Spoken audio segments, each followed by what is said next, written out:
Country Joe McDonald, Woodstock icon and voice of the anti-war movement, dies at 84. Country Joe McDonald, the psychedelic rock pioneer, whose satirical anthems and defiant performances became the soundtrack for the 1960s anti-war movement, died Saturday at the age of 84. His death, which occurred in Berkeley, California, was attributed to complications from Parkinson's disease, according to a statement from his band and family members. Born Joseph Allen McDonald on January 1, 1942, in Washington, D.C., he was raised in Monte, California, by parents who were active members of the Communist Party. His upbringing in a politically charged household, he was named after Joseph Stalin, informed much of his later work.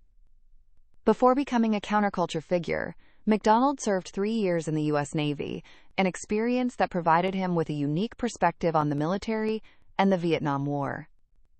In the mid-1960s, McDonald moved to Berkeley and co-founded Country Joe and the Fish with guitarist Barry Melton.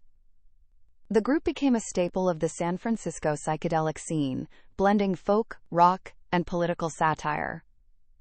Their debut album, Electric Music for the Mind and Body, remains a landmark of the era, but it was a solo moment at the 1969 Woodstock Festival that cemented McDonald's place in music history. Standing alone on the massive stage with an acoustic guitar, McDonald led the crowd of 400,000 in the Fish cheer, which he famously modified to include a provocative four-letter word.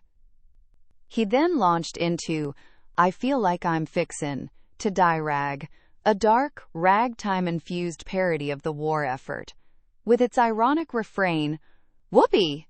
We're all gonna die." The song became a definitive protest anthem for a generation of soldiers and activists.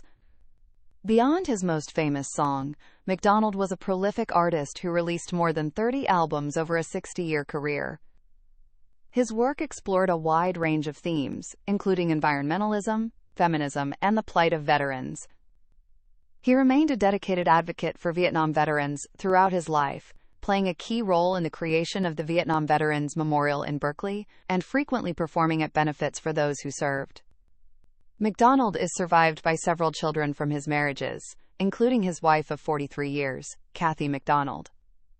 His legacy remains tied to his ability to use music as a tool for social commentary, blending humor and heartbreak to challenge the status quo. To his many fans and fellow activists, he was more than a musician.